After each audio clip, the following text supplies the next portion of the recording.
Ngoma inaanza pana huyu dada mmoja hivi anaitwa Kendra. Dada ana pesa, dada ni bonge moja la bilionea unaambiwa. Lakini dada bilionea Kendra unaambiwa dada ana mawazo kinyama. Manake huyu dada tajiri, dada hana mtu kabisa wa kumpelekea moto unaambiwa. Basi dada Kendra akawa anatembea barabarani akiwa na mawazo kinoma nusura gongwe na gari. Mara ghafla akawa anakuja mshikaji mmoja, jina lake anaitwa Mene. Mshikaji akawa anamsaidia udada Kendra bilionea, halafu mshikaji anaenda kulala naye. Oya, alichokipata udada bilionea akajikuta anampenda kinoma mshikaji Mene. Dada bilionea Kendra anakuja kujikuta anatoa apartment na anakuja kutoa gari na bonge moja la mipesa anamuonga mshikaji. Na mshikaji Mene kazi yake ni kumpelekea moto tu huyu dada bilionea. Cha kwanza, embu subscribe channel, halafu karibu kuutazama huu mchezo mzima.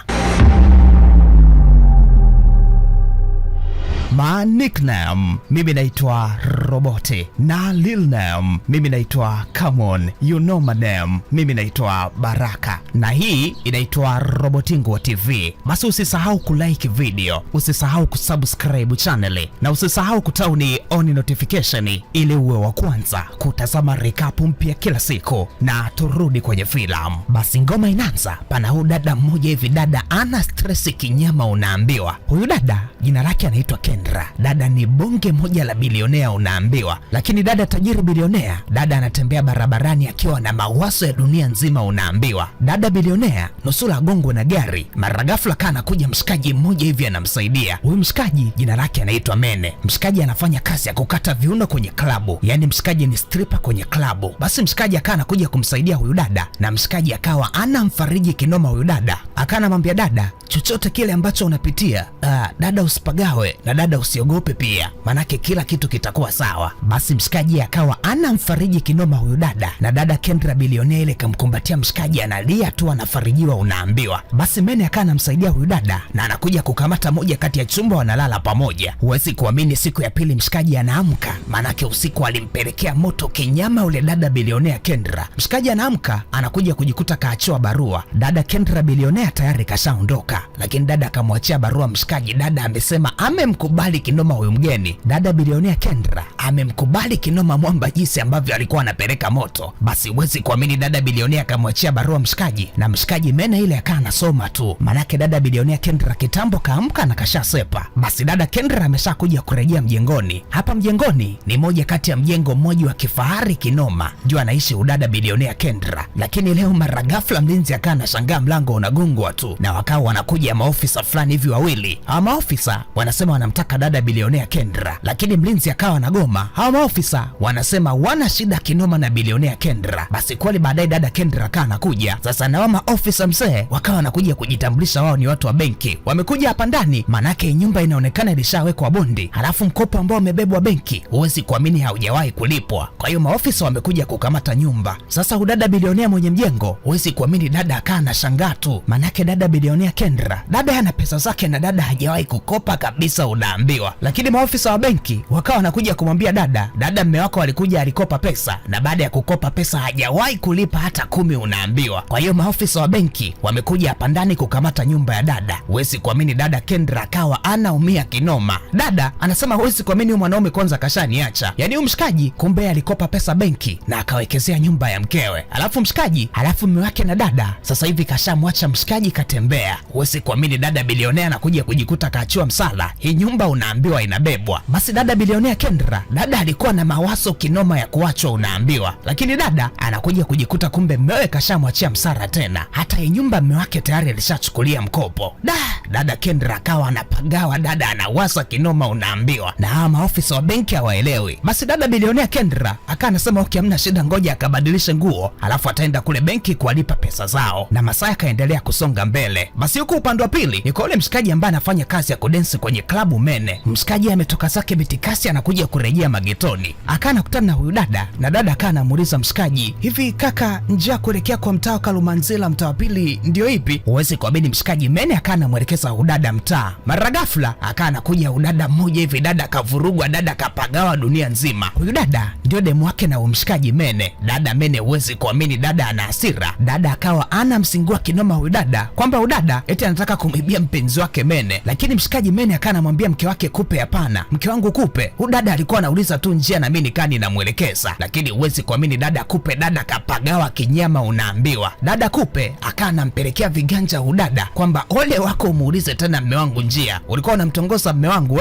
Basi baadaye mshikaji Mene akawa anakuja kurejea nyumbani. Mshikaji Mene akawa anamuelekeza demu wake Kupe kwamba unajua Kupe unasingua kinoma, yaani dada watu walikuwa ananiuliza njia tu, lakini wewe unakuja kumpiga eti kwa sababu una wivu na mimi. Lakini udada Kupe, dada ana wivu kinoma na mshikaji unaambiwa. Dada anasema mimi sitaki kukuona unazungumza na mwanamke mwingine yoyote yule, lakini mshikaji Mene, mshikaji akawa anamkanya kinoma udada Kupe aache ukorofi, manake dada Kupe, dada ni mtata dunia nzima, dada uaga ananichapia mpaka wanaume unaambiwa. Basi mshikaji Mene akawa anamkanya kinoma udada achane na hizi tabia. Upande wa pili kwa udada tajiri, dada Kendra, huwezi kuamini dada akiwa hapa mjengoni, dada ana mawazo kinyama dada. Halafu mbaya zaidi mume wake na bilionea alikuwa ni mtoto wa mjini unaambiwa. Mshikaji kaenda kuwekezea nyumba ya dada bilionea benki, halafu mshikaji kabeba mkwanja kapita hivi. Huwezi kuamini dada bilionea Kendra ana stress kinoma za kuachwa. Bilionea Kendra ana stress kinoma akiwa hapa bafuni. Huwezi kuamini bilionea ile akawa analia tu. Na baadaye dada bilionea Kendra, huwezi kuamini dada ana stress kinyama, yani dada hata yuko sawa kabisa hapa mjengoni. Basi dada Kendra ile akawa anagonga pombe tu, dada akawa anagonga mvinyo kinyama unaambiwa. Bilionea Kendra, bilionea anakunywa hivi ili dada aondoe unyonge, manake dada ana unyonge wa dunia nzima. Lakini dada bilionea wapi, stress zikazi zinaendelea kumbonda tu. Basi huko upande wa pili ni kwa huyu dada Kupe akiwa na mpenzi wake Mene. Huwezi kuamini dada leo alikuwa anaitaka kinoma kwa mshikaji Mene, lakini mshikaji Mene akawa anamwambia unajua leo mpenzi wangu mimi nimechoka, lakini demu wake na mshikaji unaambiwa anaitaka kinoma. Mshikaji akawa anasema unajua mimi nimechoka, manake anafanya kazi ya kudensi kwenye klabu, leo nimekata viuno kinoma, nimechoka. Ila udada Mene, dada Mene anamsumbua kinoma mshikaji. Oya, unaambiwa dada yeye anasema anaitaka, manake dada ana hamu za dunia nzima. Basi mshikaji Mene akawa anagoma tu ile, manake mshikaji Mene kachoka kinoma. Lakini dada Kupe anasema liwalo na liwe, mimi leo lazima nilambe kitu yako. Huwezi kuamini masaa kaendelea kusonga mbele, dada Kupe ile anaitaka tu. Upande wa pili kwa dada bilionea, bilionea Kendra na mawazo kinoma. Bilionea akawa anakamata kisu ile tayari kabisa kujimaliza, lakini mara ghafla dada akawa anamkumbuka ule mshikaji ambaye siku zile alimsaidia dada alivyokuwa anataka kujiua ili agongwe na gari. Huyu mshikaji akawa anamfariji dada kwamba dada, chochote kile ambacho dada bilionea anapitia, basi dada asipagawe, dada asiogope, manake kila kitu kitakuwa sawa. Dada akawa anamkumbuka ule mshikaji siku zile usiku alimsaidia, na dada bilionea akawa anakumbuka baadaye akaenda kulala na ule mshikaji, na mshikaji akampelekea unyama kibao dada unaambiwa. Basi dada bilionea akikumbuka unyama wa ule mshikaji jinsi ambavyo alikuwa anampelekea dada, anamkuna ipasavyo.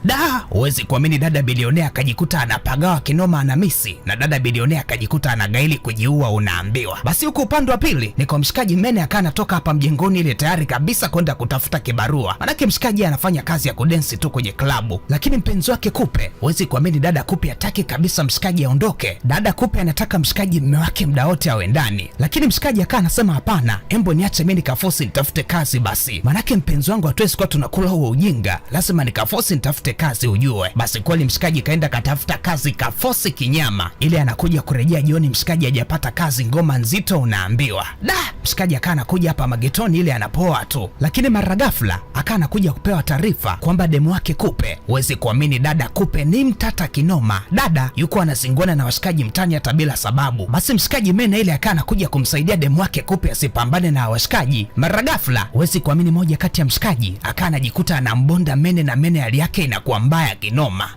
Mshikaji Mene anakuja kujikuta anaingia kwenye majanga kisa kumsaidia demu wake. Mshikaji akawa anajikuta anaingia kwenye majanga kapigwa unaambiwa. Upande wa pili ni kwa huyu dada bilionea Kendra. Dada bilionea Kendra akawa anapiga story na rafiki yake. Dada akawa anamweleza kwamba unajua mume wangu Vincent alikuwa amepanga kila kitu. Mshikaji kumbe alikuwa amepanga kuniacha, na mshikaji akaenda kukopa pesa benki, alafu kawekezea nyumba yangu, na mshikaji kapita hivi. Yani chumba mume wangu Vincent, chumba mume wangu kilikuwa kimepagawa dunia nzima. Dada bilionea Kendra ile akawa analia tu. Rafiki yake akawa anamfariji kwamba usijali, kila kitu kitakuwa sawa, utakuja kumpata mwanaume mmoja ambaye ametulia, amenyoka rula. Lakini huwezi kuamini bilionea Kendra akawa analia kinoma. Bilionea Kendra ile akawa anaumia tu, lakini rafiki yake akawa anazidi kumfariji kwamba usipagawe na usiumia, kila kitu kitakuwa sawa tu. Upande wa pili ni magetoni kwa mshikaji Mene. Mshikaji Mene alikuwa anaenda kumwambia ugomvi demu wake Kupe, akaja kujikuta mshikaji kapigwa kisa kumsaidia demu wake. Basi mshikaji akawa anamwambia Kupe mpenzi wake, yani leo sikufungulii mlango, utalala huko huko. Kupe anagonga mlango kinoma aingie ndani. Basi pana jirani akawa anamcheka Kupe, manake Kupe kafungiwa mlango na mpenzi wake Mene. Jirani baada ya kumcheka Kupe, unaambiwa kwanza jirani alichezea, yani udada Kupe, dada ni mtata, dada anapenda ugomvi hadi sio poa. Baadaye kweli dada akawa anafunguliwa mlango na mshikaji mpenzi wake Mene. Mshikaji Mene akawa anamkanya kinoma mpenzi wake Kupe ili achane na hizi tabia za ugomvi. Alafu mshikaji anamwambia bibi, unajua maisha yangu mimi magetoni hapa najitafuta tu, alafu bado sijajipata. Alafu isitoshe usije ukanipenda sana, manake mimi mwenyewe sina maisha kabisa, yani sina pesa. Hapa nilipo napambana kinoma ni force nipate pesa nitimize ndoto. Kwa hiyo hamna haja ya sisi kuwa na mahusiano, manake ni kama tunapoteza muda tu, hamna kitu tunafanya hapa. Basi mshikaji akawa anamchana bibia ukweli kwamba mshikaji Mene, huwezi kuamini akili yake sasa hivi mshikaji haiwazi mapenzi kabisa. Mshikaji anaweza kuforce kinoma apambane ajipate, lakini dada Kupe, dada ni king'ang'anisi kinoma, dada haelewi. Na dada ni mtata kinoma, yani jirani akimgusa tu mume wake huwezi kuamini jirani anachezea. Na masaa yakaendelea kusonga mbele. Basi mshikaji Mene akawa anakuja hapa klabu, na hapa mshikaji ndio waga anafanya kazi ya kudance klabu, alafu mshikaji ndio anapata chochote kitu. Basi unaambiwa hapa klabu mademu waga wanamkubali kinoma mshikaji Mene, manake mshikaji anapokata viuno klabu, unaambiwa mshikaji waga anakata miuno fendi babu. Basi mshikaji Mene akiwa amekuja hapa klabu, akawa anaingia hapa ndani, anakuja kushangaa na kutana na huyu dada.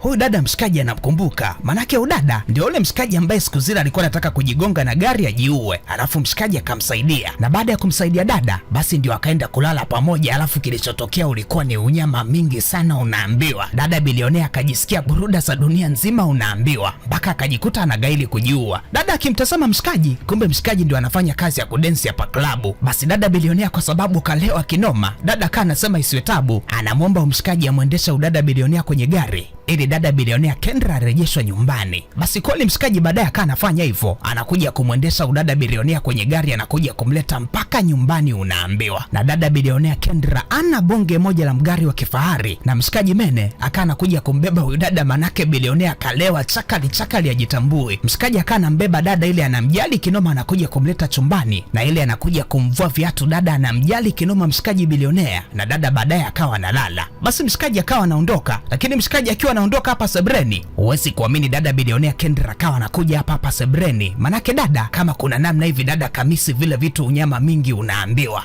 Basi kweli dada bilionea pamoja na mshikaji Mene, kilichotokea babu unaambiwa uliwaka moto wa dunia nzima, ilikuwa ni kivumbi leo. Na baada ya kupeana buruda, basi huwezi kuamini mshikaji Mene akawa analala hapa sebleni kwa bilionea, na siku ambayo inafuata bilionea akawa anakuja kujikuta anamwandalia breakfast mshikaji, na mshikaji pamoja na dada bilionea hapa mjengoni wanaburudika kinoma. Hawawili wanakuja kujikuta wanaanza kutengeneza ukaribu, na huyu dada bilionea Kendra, unaambiwa dada anakikubali kinoma anachokipata kwa mshikaji, yani dada anapagawa kinoma na kile ambacho anakipata kwa mshikaji, unaambiwa. Masaa yakaendelea kusonga mbele. Baadaye mshikaji Mene akawa anakuja kukutana na huyu dada rafiki yake na huyu bilionea. Mshikaji akawa anajitambulisha anaitwa Mene, na mshikaji ile akawa anaondoka kuja kurejea kule magetoni ambako anaishi. Huwezi kuamini demu wake na Mene udada Kupe, dada kamaindi kinoma kakasirika, anasema yani hiyo kazi yako ya klabu mimi sielewi kabisa, unakuja kurejea nyumbani siku ya pili kutoka jana, hata sijui umelala wapi. Dada Kupe huwezi kuamini dada yani mtata kinyama, yani dada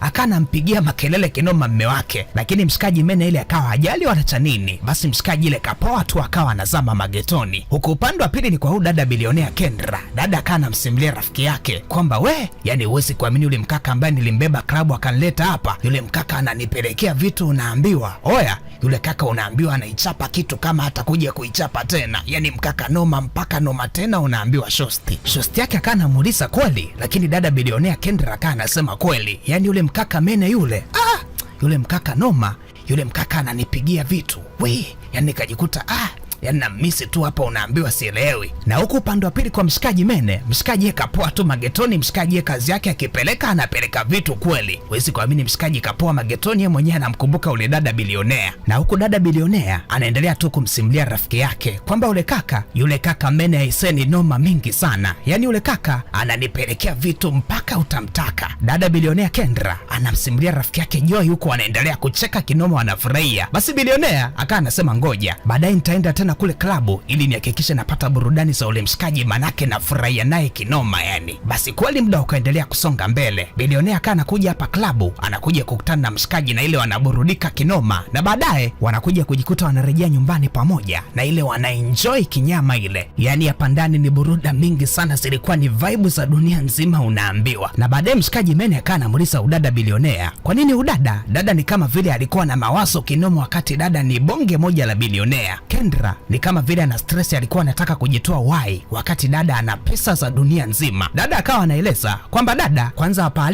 alipokuwa na umri wa miaka 5 tu, dada Kendra alimpoteza mamake na baba yake pia alipoteza maisha baadaye. Basi dada Kendra akalelewa na mjomba, na baada ya kulelewa na mjomba, huwezi kuamini, Kendra akawa anasema mjomba kanilea vizuri kinoma. Mjomba alinipa maadili mazuri kinoma, lakini kwa bahati nzuri mimi nilivyokuwa na umri mdogo tu, yani nilivyokuwa msichana, huwezi kuamini, tayari mjomba alikuwa ameshaanza kuniunganishia dili na nikaja kujikuta napiga pesa mingi kinoma, na kwa bahati nzuri nikaja kuwa bilionea, lakini huwezi kuamini umri wangu ulikuwa mdogo tu. Basi baadaye nikaja kukutana na mshikaji mmoja hivi alikuwa anaitwa Vincent. Mshikaji akaja kutengeneza uchumba na mimi, nikajikuta namwamini kinoma huyu mshikaji. Kumbe mshikaji yeye alikuwa ni mtoto wa mjini. Mshikaji baada ya kutengeneza naye mahusiano, mshikaji kumbe alikuja kwangu kwa ajili ya kupata pesa tu. Yani mshikaji kaniumiza kinoma. Mshikaji sio kuniumiza tu, baadaye kabla hajaniacha alikamata hati zangu za nyumba na kwenda kuwekezea nyumba yangu benki, na kuja kushtuka, yani huwezi kuamini, mshikaji kaniacha na kaniachia na mkopo benki pia. Basi nikajikuta na stress kinoma za kuachwa, lakini pia nina stress na daiwa benki. Yani huwezi kuamini, mpaka nikana jitamani kujitoa uhai. Ndio katokea wao kawa unakuja kunisaidia.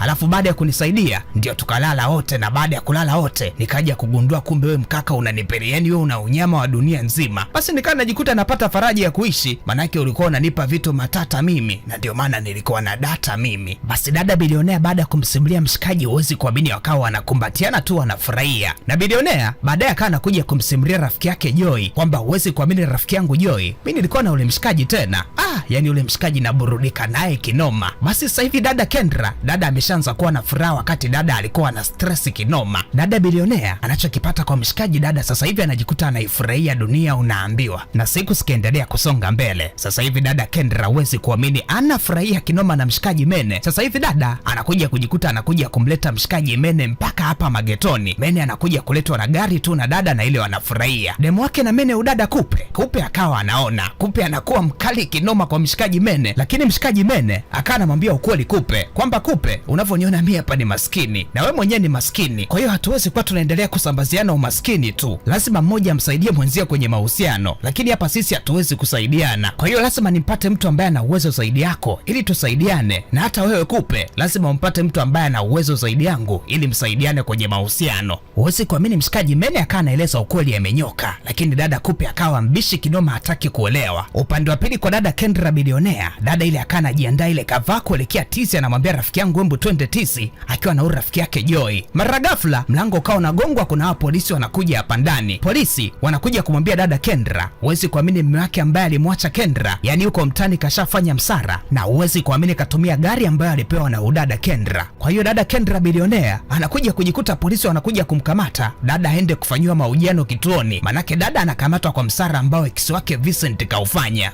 Huwezi kuamini, dada bilionea akawa anajuta kinoma, kwa nini kwenye maisha yake amekutana na mshikaji kama Vincent. Baadaye dada baada ya kwenda polisi, huwezi kuamini, dada akawa anatoka anakuja kurejea hapa nyumbani. Dada bilionea Kendra ile akawa analia tu. Kwa bahati nzuri baadaye akawa anakuja mshikaji Mene. Mshikaji Mene akawa anamfariji kinoma dada Kendra, na dada Kendra akawa anaeleza kila kitu ambacho anapitia, anaeleza majanga yote ambayo anapitia, lakini mshikaji akawa anamfariji tu dada unaambiwa. Na muda ukaendelea kusonga mbele, wakawa wanaendelea kuishi wote hapa mjengoni. Mshikaji anaendelea kumfariji udada bilionea, na dada bilionea akajikuta anapikiwa na mshikaji, dada anafarijiwa na mshikaji, dada anajikuta anapata bonge moja la faraja kwa mshikaji, yani hapa mjengoni. Basi baadaye wakajikuta wanazoeana kinoma, inakuwa ni fulu buruda tu, na siku zikaendelea kusonga mbele. Basi leo dada bilionea akawa anamwambia mshikaji Mene kwamba Mene, mimi nataka niende kukuona magetoni ambako Mene unaishi. Basi mshikaji Mene akawa anasema hamna shida, mimi nitakupeleka magetoni. Basi kweli wakawa wanafunga safari kutokea mjengoni kwa dada tajiri Kendra mpaka tayari magetoni kwa mshikaji Mene. Ile anafika magetoni kwa mshikaji, kumbe Mene ana udemu wake anaitwa Kupe. Yani huyu dada Kupe ni king'ang'anisi kweli kama Kupe. Yani dada kamganda kinoma mshikaji Mene, na Kupe ndio akawa anamuona mshikaji Mene yuko na udada bilionea. Huwezi kuamini, Kupe akawa anachafukwa kinoma. Kupe akawa anataka kumsingua udada bilionea, lakini mshikaji Mene, mshikaji akawa anamtetea kinoma udada tajiri, lakini Kupe kavurugwa kinoma. Ila baadaye Mene akawa anapambana, anamsaidia udada tajiri, na baadaye Mene akawa anakuja kumleta udada tajiri hapa mjengoni kwake, na mshikaji Mene akawa anamweleza udada tajiri kwamba ule dada anaitwa Kupe ni demu wangu, lakini mimi nilishamwambia ukweli kwamba mimi siwezi kuwa kwenye mahusiano, ila Kupe ni mkorofi kinoma, ni king'ang'anisi. Basi mshikaji akawa anamweleza ukweli udada bilionea, lakini dada bilionea Kendra, dada kama vile kakasirika, na dada akawa anamsikiliza mshikaji. Basi baadaye dada akawa anamuelewa mshikaji, na baadaye mshikaji Mene akawa anaondoka, anamwacha udada bilionea hapa mjengoni. Mene akawa anakuja kurejea kwa magetoni. Ile anakuja kufika magetoni, huwezi kuamini demu wake Kupe kamganda kinoma. Kupe kakaa hapa mlangoni. Kupe anakuja kumwambia mshikaji, yani ina maana Mene unataka kuniacha sio? Basi mshikaji Mene akawa anamweleza ukweli udada Kupe kwamba Kupe, unajua sisi wote ni maskini na hatuwezi kuwa kwenye mahusiano, lazima kila mmoja amsaidie mwenzake. Hasa sisi tutasaidianaje Kupe? Kwa lazima kila mmoja ampate mwenzake ambaye ana uwezo. Mshikaji Mene, huwezi kuamini, jamaa kanyoka kinoma. Akawa anamweleza uhalisia udada Kupe kwamba hatuwezi kuwa kwenye mahusiano na tunaishi magetoni kama hivi, hakuna kumsaidia kitu mwenzake. Ukweli lazima tutoke kwenye hii hali. Kupe, lazima mtafute mtu ambaye ana uwezo wa kukusaidia, na mimi lazima nipate mtu ambaye atakuwa na uwezo wa kunisapoti na kunisaidia. Kwa hiyo Kupe, mimi na wewe hatuwezi kuwa kwenye mahusiano, ila tutakuwa marafiki tu. Huwezi kuamini dada Kupe, baada ya kuambiwa hivi, dada Kupe akawa anakasirika kinoma. Kupe ile akawa anaondoka tu. Basi mshikaji akawa anamwambia Kupe, mimi na wewe tutakuwa marafiki tu, lakini Kupe kakasirika, ile akawa anaondoka tu. Siku zikaendelea kusonga mbele, tayari Kupe ameshamwacha kabisa mshikaji Mene. Basi mshikaji Mene akawa anakumbuka jinsi ambavyo walikuwa karibu kinoma na dada Kupe, na afu wawili walikuwa wanaburudika tu. Ndio maana Mene alikuwa anasema waendelee kuwa karibu na dada Kupe, lakini huwezi kuamini, Kupe ile amegoma na tayari Kupe ameshaondoka. Basi mshikaji akiwa magetoni hapa anakumbuka nyakati kibao, jinsi ambavyo walikuwa wanapitia na dada Kupe. Mshikaji anakumbuka momenti nyingi kinoma ambazo walikuwa wanapitia na huyo dada Kupe. Mshikaji Mene akajikuta anakumbuka mambo mengi kinoma ambayo dada Kupe alikuwa anapitia, jinsi ambavyo dada Kupe alikuwa anazingua watu na jinsi ambavyo dada Kupe walikuwa wanafurahia kinoma na mshikaji Mene. Siku zikaendelea kusonga mbele. Sasa hivi Mene ameshakuja hapa mjengoni kwa udada bilionea Kendra, na hawa wawili hapa mjengoni wanafurahia kinoma. Yani hawa wawili sasa hivi wanaishi kama mtu na mpenzi, na huwezi kuamini, mshikaji Mene anapewa chochote kile ambacho anataka. Mshikaji akawa anakuja kupewa mpaka kazi sehemu ya ofisini kabisa, unaambiwa. Mene anajikuta wanafurahia kinoma na udada bilionea Kendra. Yani sasa hivi hapa ndani wanaishi kama vile mtu na mpenzi. Na huko upande wa pili kwa bibi Kupe, akawa anakuja hapa magetoni ambako alikuwa anaishi Mene. Basi anakuja kuambiwa na majirani kwamba unajua Mene kitambo alishaondoka, sasa hivi ameshahamia kwa huyo tajiri. Dada Kupe ni mtata kinoma. Dada Kupe akajikuta anapenda ugomvi, anamzingua ujirani kwa sababu eti jirani kamwambia hizi taarifa. Na huko upande wa pili kwa mshikaji Mene, Mene anapewa surprise tu na huyo dada bilionea. Yani hao wawili wanaendelea kupendana, wana vibe hadi sio poa. Yani sasa hivi Mene anafurahia kinoma hapa mjengoni pamoja na udada Kendra. Sasa hivi Mene, huwezi kuamini, wanaburudika tu hapa mjengoni na mshikaji anafanya kazi kwenye ofisi. Mshikaji amekuwa ni mtu wa heshima kinoma. Mene sasa hivi wanapendana kinoma na Kendra, na sasa hivi mshikaji Mene, huwezi kuamini, kashajipata ile anafurahia tu anafanya kazi ofisini. Na siku zikaendelea kusonga mbele. Basi udada Kendra leo akawa anakuja anakutana na huyu rafiki yake tena Joy, wanaendelea kupiga story. Dada Kendra akawa anamweleza Joy kwamba Joy, yani unajua, anajikuta anaendelea kufurahia kinoma na mshikaji Mene, lakini Joy akawa anamwambia Kendra, wewe unamwamini vipi mshikaji wakati mshikaji umekutana naye klabu tu, afu unasema mshikaji anakupa furaha kinoma, unafurahia naye mahusiano? Mimi nakwambia tu kuwa makini, maana yake mshikaji anaweza akakuacha kama vile alikuacha Vincent. Mimi nakwambia tu rafiki yangu Kendra, usije ukasema sikukukanya. Basi kweli Kendra akawa anajifikiria na masaa yakaendelea kusonga mbele, lakini huwezi kuamini, Kendra pamoja na mshikaji Mene wanafurahia hapa mjengoni. Hawa wawili wanapika pamoja buruda fulani hivi ni mingi sana. Yani huwezi kuamini, hawa wapenzi wawili hapa mjengoni wanafurahia kinoma. Hawa wawili wanaendelea kupata buruda tu hapa mjengoni, na mshikaji Mene akawa anamwelekeza ukweli udada Kendra. Mshikaji Mene anasema anampenda kinoma dada Kendra, manake Kendra amebadilisha maisha ya Mene. Lakini mara ghafla dada Kendra, huwezi kuamini, akawa anaondoka tu ile baada ya kuambiwa anapendwa na mshikaji. Basi mshikaji akawa anakuja kwa Kendra, anamuuliza Kendra, kwani shida nini? Manake baada ya kukuambia nakupenda, huwezi kuamini, ukawa unaondoka tu. Kumbe dada Kendra ile anakumbuka jinsi ambavyo aliacha na mshikaji Vincent. Kwa hiyo dada Kendra anafikiri na huyo mshikaji labda anaweza kumwacha vile vile, lakini mshikaji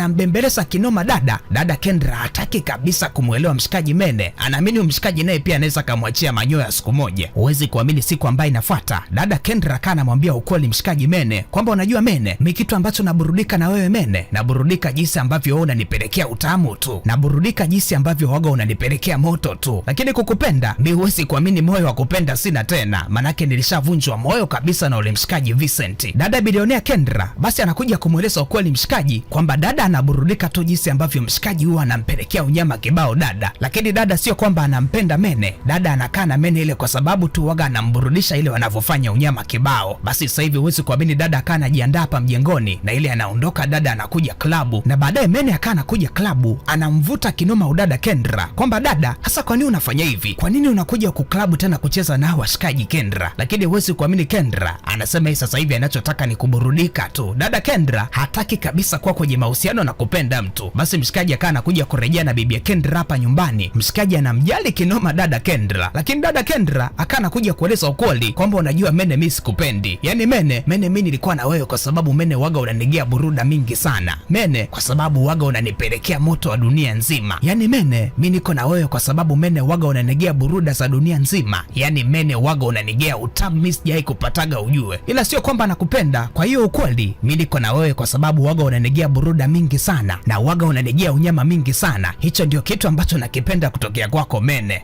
Huwezi kuamini mshikaji Mene akawa amekaa akiwa na mawazo kinoma. Manake dada Kendra tayari kashamwambia ukweli mzima Mene. Mene amekaa hapa akiwa na mawazo kinoma. Mene amekaa akiwa anafikiria kinoma. Basi mshikaji akaona isiyo tabu, manake tayari mshikaji Mene anafanya kazi kwenye moja kati ya ofisi. Basi mshikaji Mene akawa anaendelea kupambana, anaendelea kufanya kazi kwenye ofisi kama kawaida. Na baadaye mshikaji Mene baada ya kutoka kazini anakuja kurejea nyumbani. Na baada ya kurejea nyumbani anashangaa udada Kendra anampokea dada Kendra anamsobokea kinoma mshikaji. Basi mshikaji akawa anajua labda dada sasa hivi amebadilisha mawazo anampenda, lakini dada Kendra bado akaendelea kusimamia msimamo wake kwa mshikaji kwamba haijalishi mimi nakufurahia, haijalishi mimi nakukaribisha kwa furaha kiasi, sio kwamba nakupenda, mimi naburudika tu kuhusiana na kile ambacho waga unanipa, ila mimi siwezi kukupenda. Basi hii kitu ikawa inamuumiza kinoma mshikaji Mene akawa anamwambia Kendra, basi sasa hivi mimi naenda nakamata kila kitu hapa mjengoni na mimi naondoka zangu, manake unasema unipendi, wewe unafurahia tu kile ambacho waga unakipata kutokea kwangu. Basi huwezi kuamini mshikaji akawa anaingia hapa mjengoni ile anakamata kila kitu. Mshikaji anasema anataka kuondoka hapa mjengoni. Na dada bilionea Kendra baada ya kusikia mshikaji anaondoka, Kendra akajikuta ile ameanza kuwa na mawazo kinoma. Kendra akajikuta ile anawasa kinoma, manake Kendra alikuwa anafurahia kinoma unyama ambao waga anapewa na umshikaji. Kendra alikuwa anakubali kinoma utamu ambao waga anapewa na umshikaji, lakini Kendra yakajikuta ampendi, anafurahia utamu tu ambao anapewa na umshikaji. Na dada Kendra bilionea akawa anashangaa mshikaji leo amekamata mabegi anataka kuondoka kabisa hapa mjengoni. Unaambiwa dada Kendra bilionea akawa anaumia kinoma. Na baadaye dada Kendra bilionea akawa anakuja kumwambia mshikaji Mene kwamba mshikaji Mene, wewe ndio unisaidia mimi, nilikuwa nataka kujiua. Sasa Mene, sikia, mimi nakukabidhi hizi funguo. Hizi funguo ni funguo za apartment yangu mpya kabisa, na kabidhi itakuwa ya kwako, na nakabidhi hizi funguo za gari. Mene, unapaswa kwenda kumtafuta mwanamke ambaye anaweza kumpenda na atakupenda ukweli kabisa mshikaji Mene. Ila mimi bilionea Kendra, mimi siwezi kukupenda Mene, manake tayari mimi nilishavunjwa moyo na mimi siwezi kumwamini tena mwanaume na nikampenda. Kitu ambacho mimi nataka kwa mwanaume, mimi nataka buruda zake tu sasa hivi, huwezi kuamini. Na bilionea Kendra akawa anakuja kujikuta anampa apartment mshikaji na anakuja kumpa ufunguo wa gari kwamba mshikaji Mene akamtafuta mpenzi ambayo anaweza kupendana na ile mshikaji aende kufurahia tu maisha yake. Na dada Kendra ataendelea kukaa tu hapa mjengoni na kuendelea kubadilisha wanaume na kuendelea kula buruda tu, manake ndio kitu ambacho anakitaka. Dada Kendra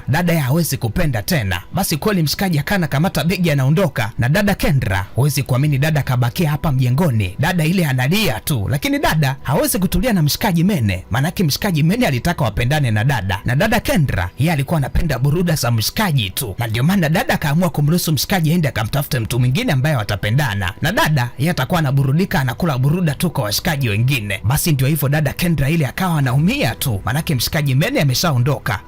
Hii ya leo ilikuwa noma mingi sana mzee, yani sijaionaga kabisa. Na basi maandishi yakawa yanapita na filamu ikawa inaisha. Dondosa komenti yako hapo chini niambie umeonaje huu mzigo wa filamu. Vipi, filamu ilikuwa unyama ni mingi sana ama filamu haikuwa unyama mingi sana? Vipi, filamu ilikuwa ni vibe mingi sana ama filamu haikuwa ni vibe mingi sana? Dondosa komenti yako, funguka hapo chini kwenye komenti niambie. My nickname mimi naitwa Roboti na Lil Name, come on, you know my name. Mimi naitwa Baraka na hii inaitwa Robotingwa TV. Basi usisahau kulike video, usisahau kusubscribe channel na usisahau kutauni on notification ili uwe wa kwanza kutazama recap mpya kila siku. Lakini pia show some love kwa kushare kwa marafiki na itakuwa ni unyama mingi sana. Na tukutane siku ya kesho kwenye next recap. Na bye bye guys. I'm out here.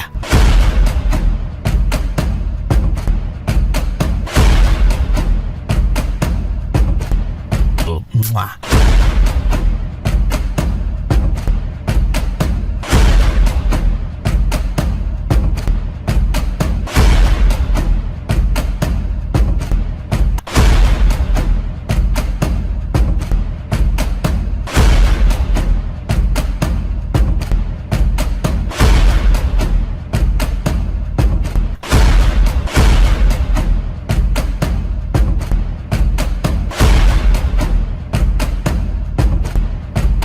Mwah.